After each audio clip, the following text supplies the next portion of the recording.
Good evening, everybody. Hello, hello. Welcome to another episode of Critique Corner with me, Daniel Parker. And me, DB Fastbinder. And Daniel, is there something odd with your audio tonight? Uh, I don't. Anything different with your setup? I think I was just getting some double sound during Um, the trailer for some reason, but it's gone now. So it's I think gone. Okay. Okay. we're good. We're good. All right. Right. Doing it live, folks. Doing it live. Yes. Yes. Yes. If you are returning, welcome back. If you're new, what we do is, we critique stuff. We usually review something newer, more contemporary, with something older and classic. Although this week we've got a nice little smattering of classic stuff or older stuff, and at least in my case, my solo review is a new one. But to start us off tonight, we are talking about The Golden Child with Eddie Murphy. The Golden Child. Unlike a lot of the '80s movies we cover, I actually have seen this one before. Yes, and I had only seen bits and pieces of it. I had never seen it all the way through.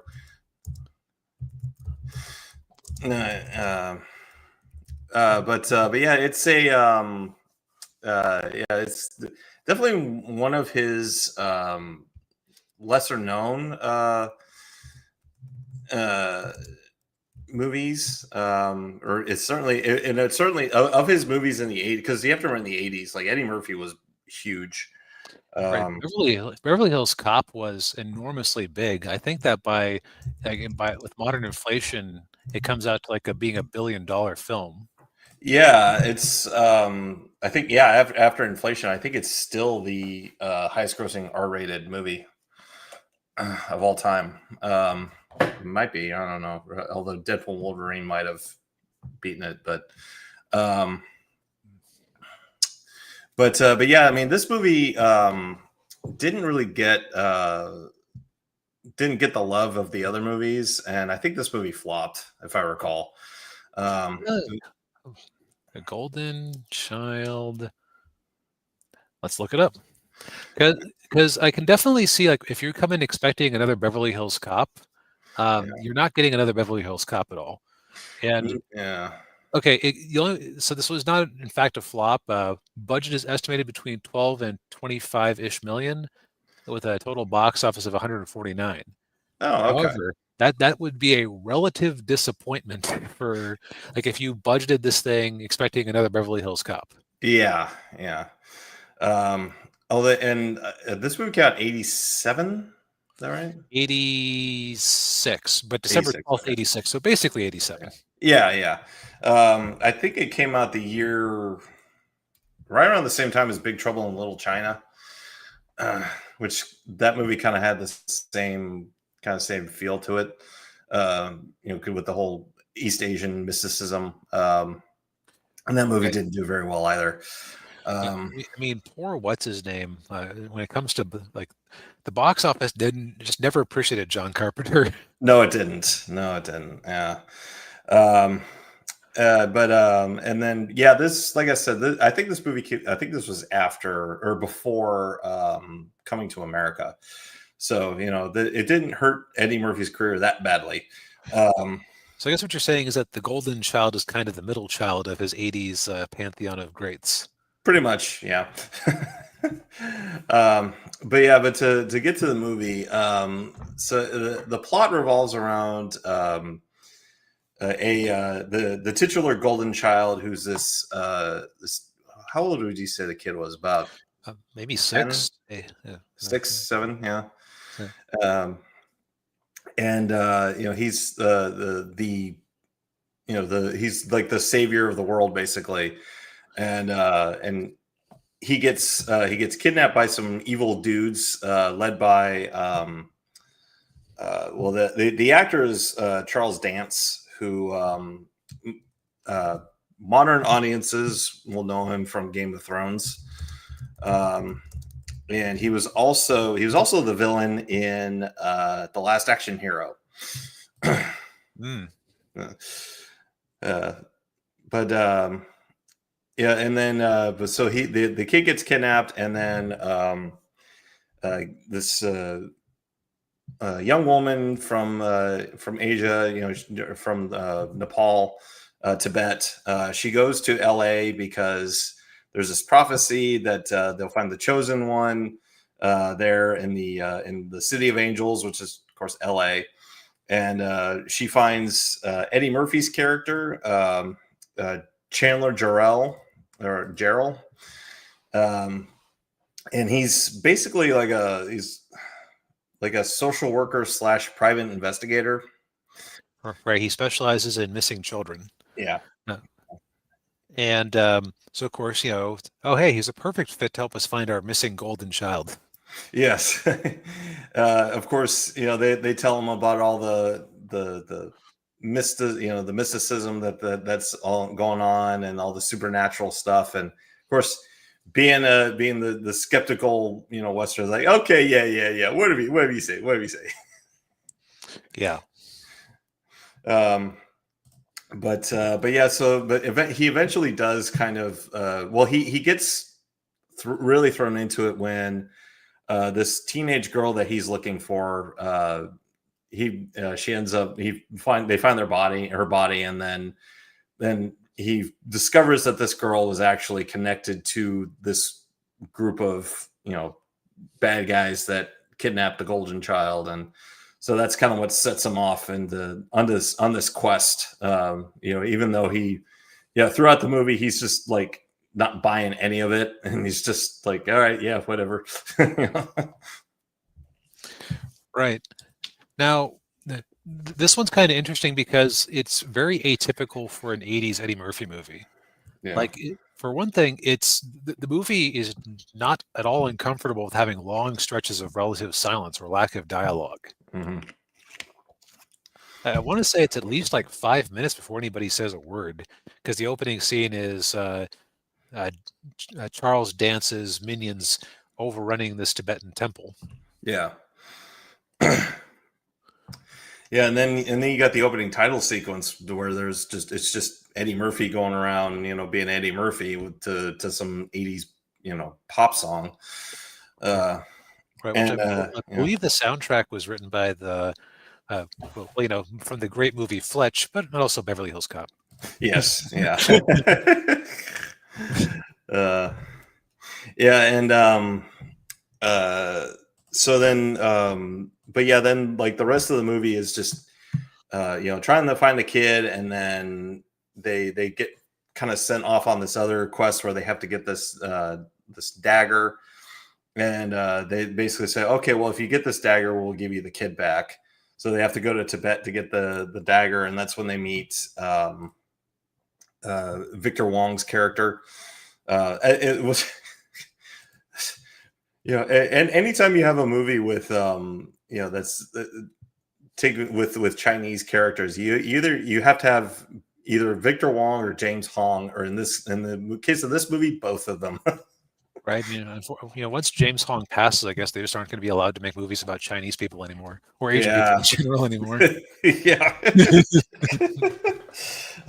Yeah, because what's the alternative? Aquafina? Come on, no. Pack it in and we're done. Yeah. Oof. Or the guy who played Shang-Chi. Ugh. Oh, Simu Liu. Yeah. Simu Liu. But yeah, then and of course, yeah, the movie is just basically it's like I said, I kind of compared it to Big Trouble in Little China. It kind of has a similar vibe to it. There's the comedic elements, and then also all the East Asian, mysticism and lore and everything, which I really like that part of it. Right. You get some cool stuff like a literal dragon lady. Yeah. Man, my tech troubles today are just not fun. Yeah. My monitor suddenly shut down, even though it's still sharing on the other screen. Okay, we'll do it in small mode. Cool. Okay. Anyway, I kept getting like elements of Indiana Jones out of this. Yeah. Because it's because some of the set pieces are like that. Although this movie is just unabashedly weird, and it's partially supported by the fact that they have special effects great Phil Tippett doing a lot of unusual stop motion creature effects. Like the villain transforms in the end into like a demonic being. You have a really odd bit of product placement where the Golden Child uses his magic to animate a. Was it the Golden Child who did this, or was it someone else who did it? It was a Golden Child. Yeah, it was a Pepsi can. Right, like the Yeah. Pepsi can just folds itself out into a little man who does a little dance. Yeah. That is one thing, and I was thinking to myself, man, this is a weird comedy, and then I realized, like, not really a comedy per se. It's more of it's like Indiana Jones if you cranked up Jones's sarcasm about 30%. Yeah. Yeah. And tacked on a kind of schmaltzy love story that doesn't entirely work. Yeah. Yeah. We were talking before the show. Like, for me, the movie kind of fell apart during the third act because it just it got really weird, and it got and it felt rushed too. Right, like there was more story than they had actual time to tell it. Yeah. Yeah, because the movie clocks in at 90 minutes, and part of me wonders if maybe they had like 20 or 30 minutes of footage that Paramount told them, "Oh no, you need to cut this back to 90 minutes." Like, Or like they couldn't afford another couple of months of Phil Tippett's time to flesh out some scene. right? Yeah, yeah. But you mean overall, it's not a bad movie. I think, like I said, this is kind of very lower tier in Eddie Murphy's filmography, but I will say it's better. I mean, I would watch this movie over like Norbit. Okay, that's just unfair. How about I would watch this movie again over Beverly Hills Cop 4. Oh yeah, yeah, yeah, It's like this movie at least like leaves a taste in the mouth instead of just being a nothing burger. yeah, yeah. That's true. Yeah. Um, And I think I've accidentally given you the perfect segue to your solo review, Daniel. yes, nothing. Yeah, speaking of nothing burgers. So Daniel has once again braved the depths of Disney Plus to be our underappreciated, underpaid Disney Plus correspondent. Yes. Yeah, I braved Disney Plus this weekend and watched The Fantastic Four: First Steps. And of course, this is Marvel's attempt to bring Marvel's first family to the big screen. We had Roger Corman, who had his own version that never got released. Right, he couldn't. This at least has that over that version where it actually got to big screen. Yes, yeah. Then there were the two movies in the 2000s with Jessica Alba playing Sue Storm, and then Michael Chiklis was the Thing. Chris Evans was Johnny Storm. Yeah. I remember that Stan Lee at the time said that he thought that around that time he thought that Michael Chiklis was like the best translation of one of his characters, which I can see that. Yeah, I can too. Yeah. I prefer Chiklis's version of Ben Grimm over the one that's in this movie, I will say. The less said about Fan Four Stick, the better, because it's Yeah. like it was basically as far not having seen it directly, but having watched reviews and seen clips and talked to people who have watched that movie. Yeah. It sounds like it's basically like the worst aspects of the Snyderverse bolted onto the Fantastic Four. Oof. Yeah, like wanted to be a legend or an edgy boy. Yeah, yeah.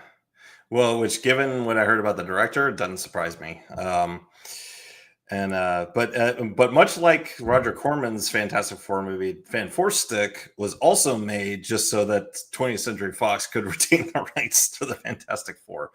But to get into this movie, you've got so it takes place. So A lot of people thought it takes place in the 1960s. It doesn't. It actually takes place on Earth 828, Are you aware of any, which is a retro futuristic Earth. Yeah. Are you aware of any like So, jokey meaning behind that number that was chosen? no, I don't. Okay, I don't either, but I'm just curious if like there's like some sort of obscure Fantastic Four reference that covers it. Yeah. Well, I don't really know much about the Fantastic Four, so I can't really like. I know the basics of the characters, and that's about it. Um, but yeah, so they're on this, so we're on this retro future, basically what people in the 1960s thought the world would be like today. Um, and Sue and Reed Richards, they're married, and they find out that Sue's pregnant, and of course, they've been the Fantastic Four for 4 years. And basically the first 20 minutes of the movie is just like a montage of them, of like their origins, and then with their adventures, and doing all their Fantastic Four stuff. They're like fighting Mole Man. Mole Man, by the way, is played by Paul Walter Hauser, who we saw last week in Naked Gun. He's Liam Neeson's partner. And so you've got this montage, and then you've got the dynamics between everybody. Like Sue is, of course, very pregnant, and then Reed still carries a lot of guilt about the fact that the with the cosmic rays that gave him their powers, he still feels he didn't calculate for it and all that. And then you got Johnny. Johnny wants to go back to space. Why he wants to go back to space, don't really know. I guess just to go back to space. Because he has to want something. Yes, yeah. And then Ben Grimm is just kind of there. There is one scene in there where he goes to Brooklyn to get some black and white cookies from this one particular bakery, and then he kind of has this little flirtation with a school teacher, but then right as all this stuff's going on, that's when Shalabal shows up and heralds the coming of Galactus. And so rather than wait around for Galactus to show up, the Fantastic Four decide, okay, well, we're just going to go to him. So they get on their spaceship, the Excelsior, which, if you know anything about Marvel, you know why the ship's called the Excelsior. And they go up to meet Galactus on his giant ship.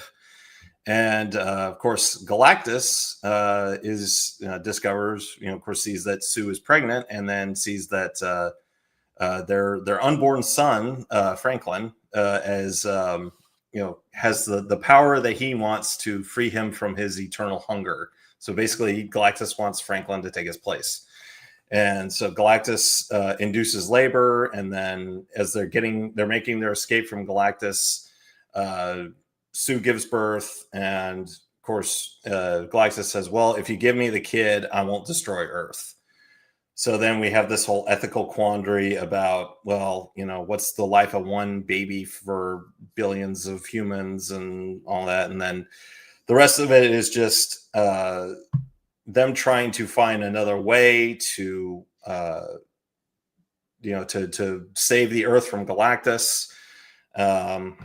And you've also got this other subplot with Johnny, where he's trying to figure out he has these awkward flirting moments with her, where he's because he's Johnny Storm, he's got to flirt with every woman, and he does that with Shalabal, and Shalabal is just like, you're an idiot. And of course he's basically trying to figure her out, and then he kind of basically guilt trips her into because we get a little bit of her backstory, where she was like a scientist on another planet that was targeted by Galactus, and then she sold herself. She sold her soul to Galactus basically to save her planet, but then she goes around and picks all these other planets to destroy. But yeah, the movie is just like it's very dull. Like there's a reason why some YouTube critics have called this fantastic bore, because it's really not interesting. Like, Right. So it's basically got nothing to recommend it. no, I think I will say there's nothing, like, I know there's certain people that are like talking about a certain, if it had like a certain political leaning or a certain agenda. It really doesn't. I think where they're getting that from is there like a couple of moments with Sue Storm, but I didn't really read that as being, a certain 4-letter word that starts with W. It was just Wombo. yes, yeah.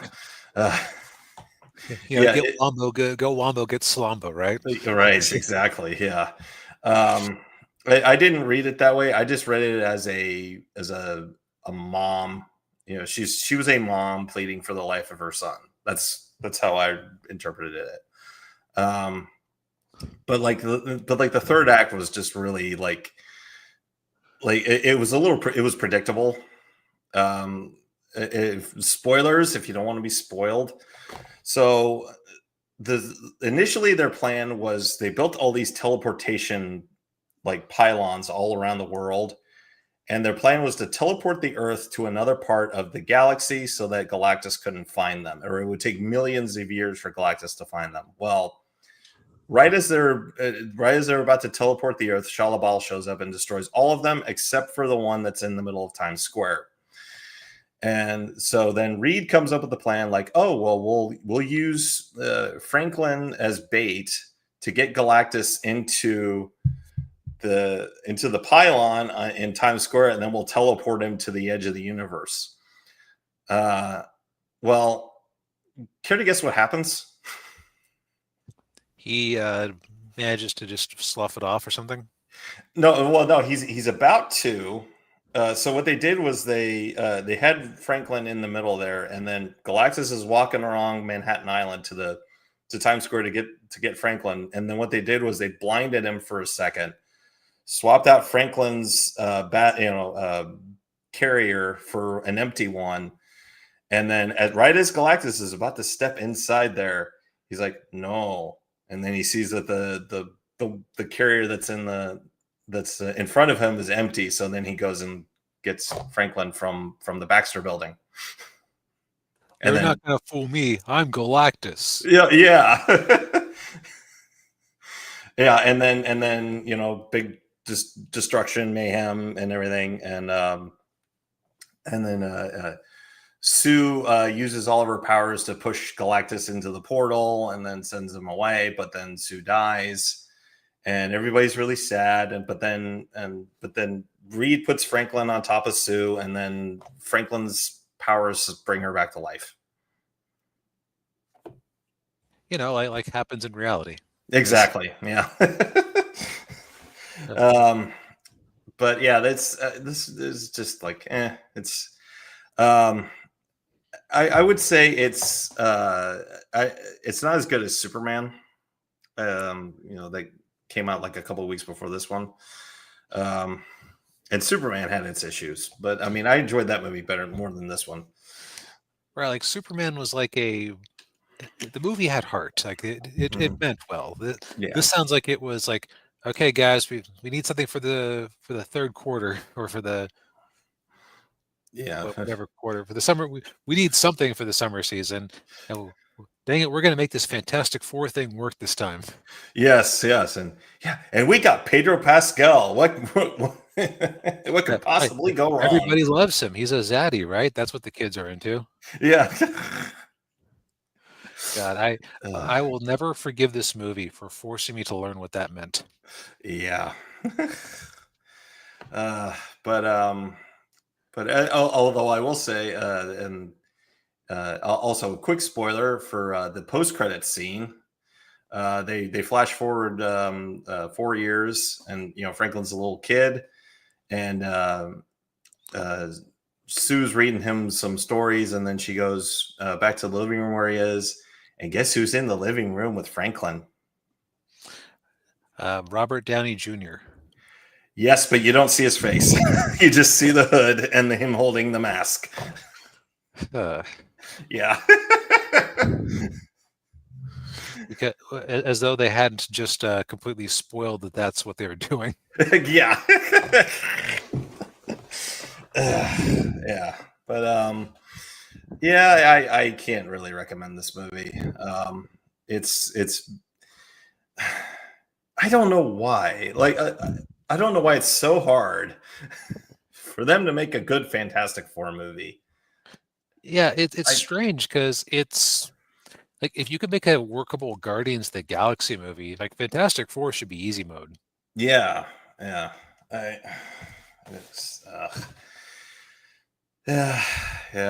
Well, if I had it my way, I would just reboot all of Marvel and just start over from the beginning, or just like stop making Marvel movies for about 5 years, and then Right, give them a chance to rest up and come up with some new ideas. Yeah, exactly. Yeah.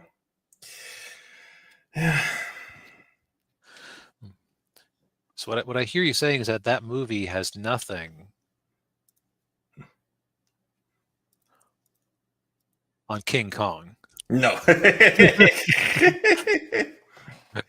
So Training Days, it's currently streaming on Netflix. This is one that's like I'd been aware of this movie for a bit, in part because of a Robot Chicken sketch, because I'm a true man of culture. Yes. Yeah. Yeah, and I'd known about it for a while. I'd seen parts of it on TV, but never watched it all the way through. And I was aware of the fact that, like Denzel Washington won the Oscar for this movie, and it's been not just Robot Chicken, but a lot of people have parodied it. Like, I mean, even Rick and Morty did a little parody of it.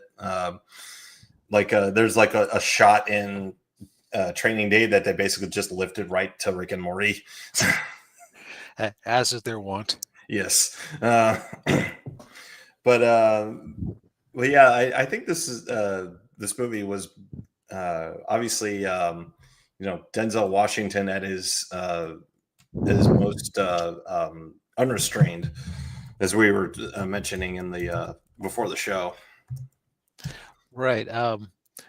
Because that's something like the Denzel Washington movies we've ended up seeing.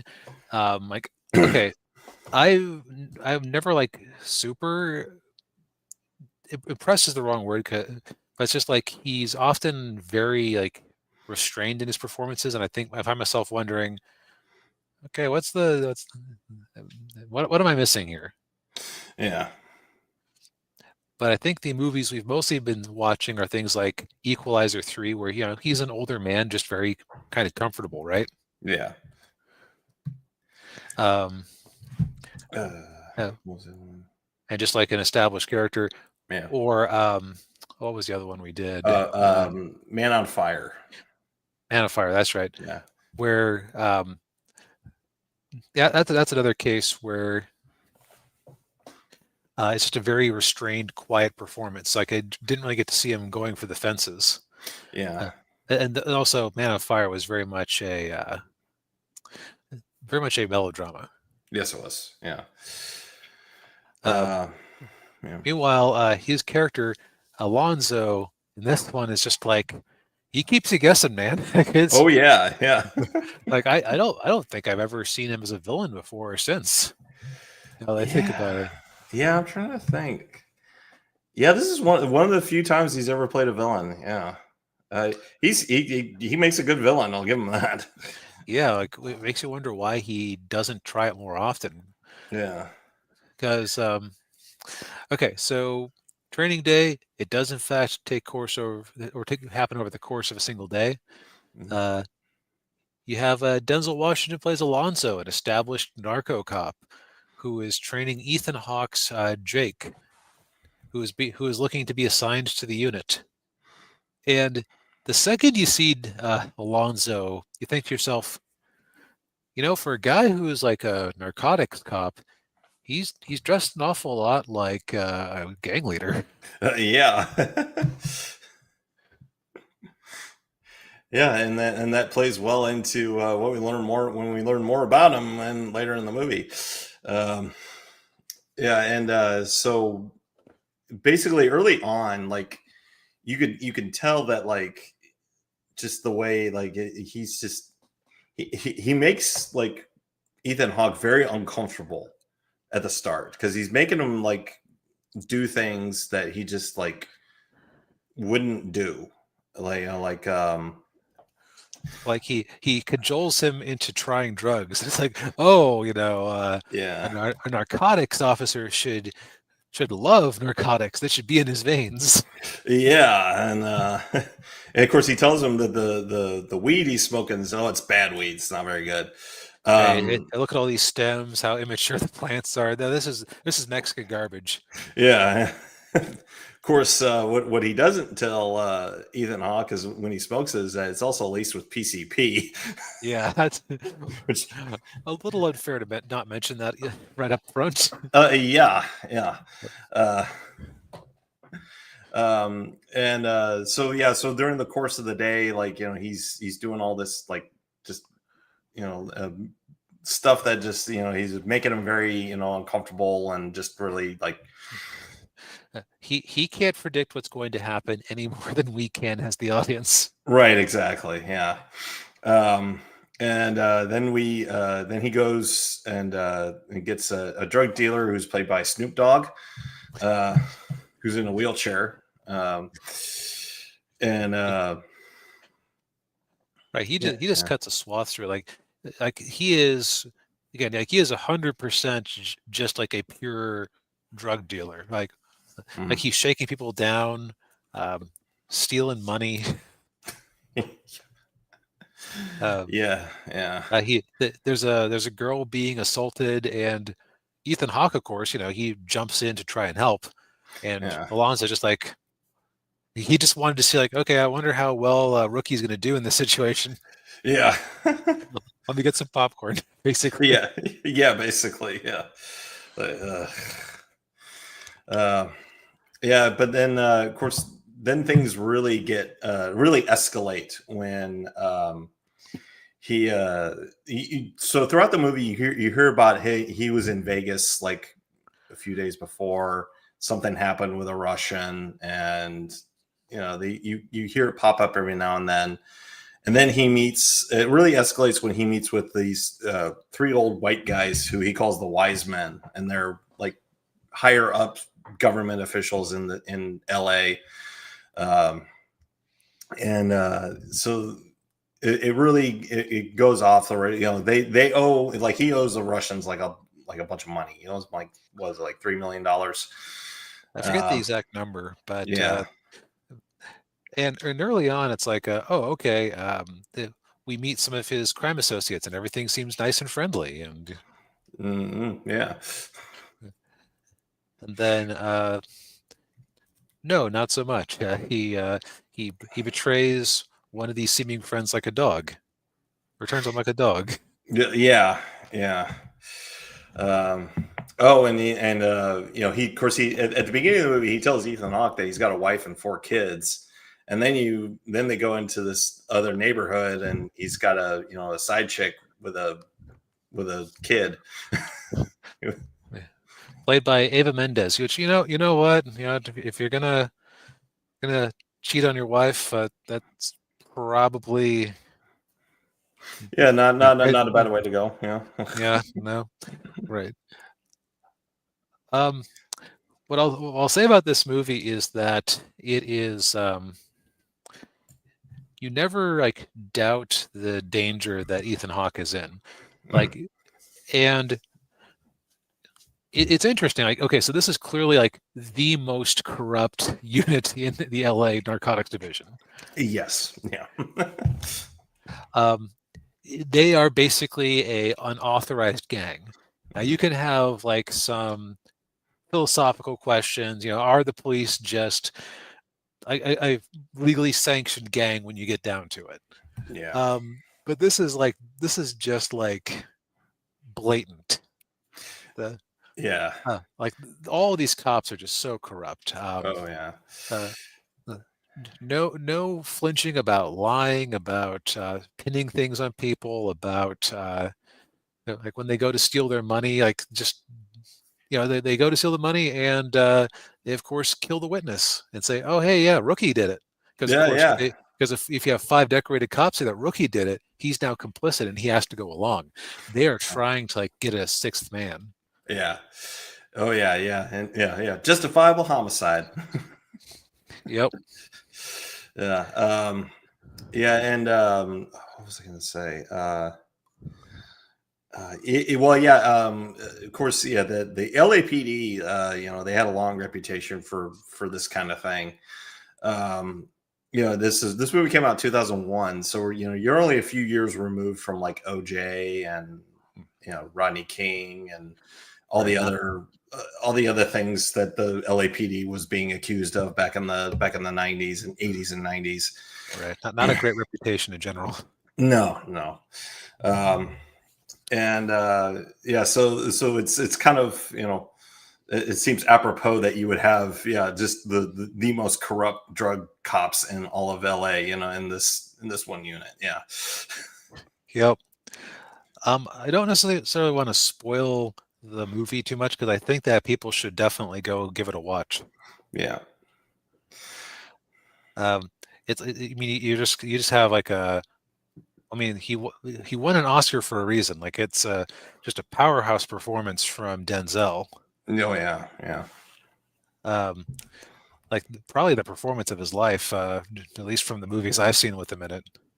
Yeah. Although yeah, I will say like he was really good in Crimson Tide. Where because he had to play off of Gene Hackman, so Okay, yeah, that always helps. yeah. I'm trying to remember what Glory was in. He also won the Oscar for Glory. Oh man, I haven't seen that movie since like a part of it in junior high. Yeah, I haven't watched it in a very long time either. But he was great in that movie too. Actually, the whole cast in that movie was phenomenal. But yeah, I mean, this movie was really good.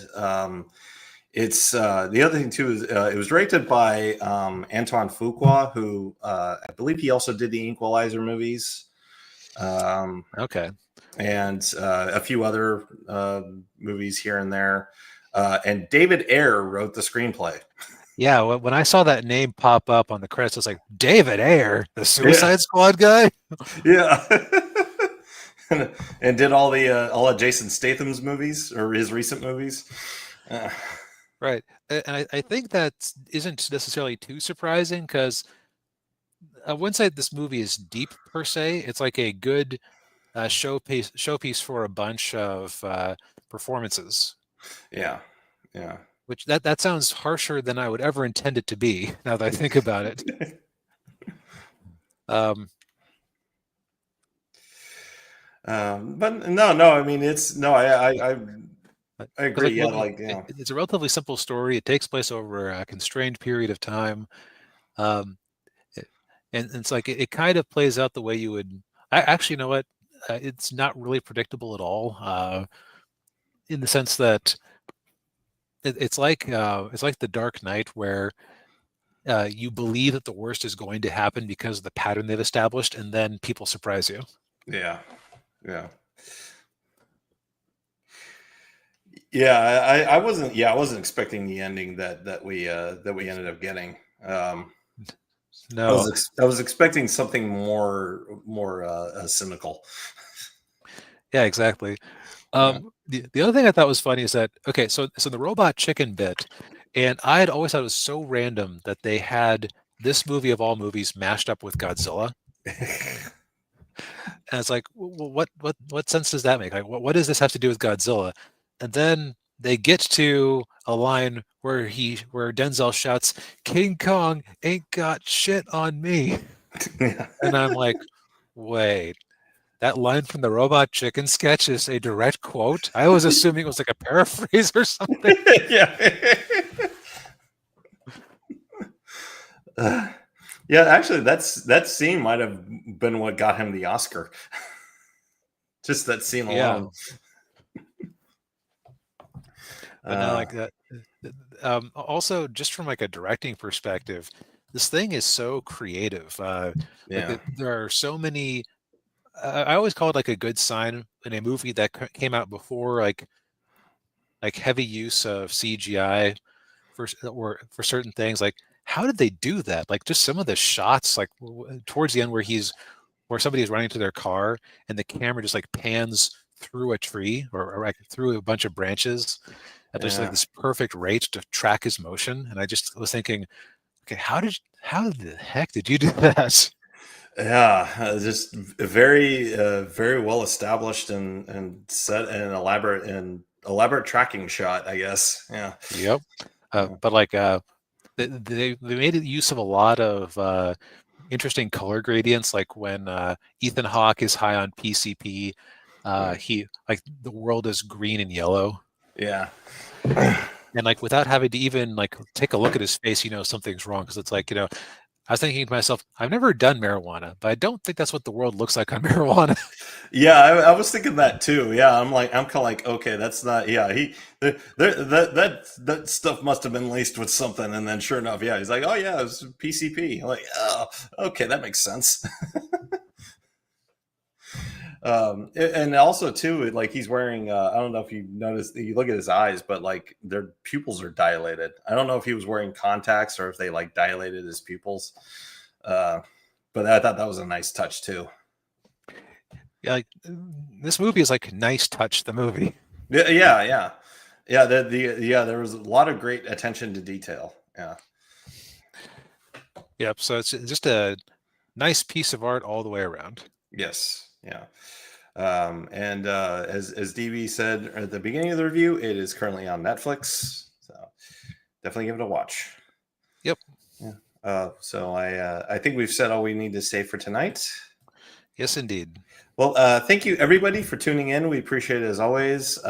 Hit the like button, subscribe to the channel if you haven't already. Ring the bell, buy some books, and we'll see you all next week. Everybody. Good night.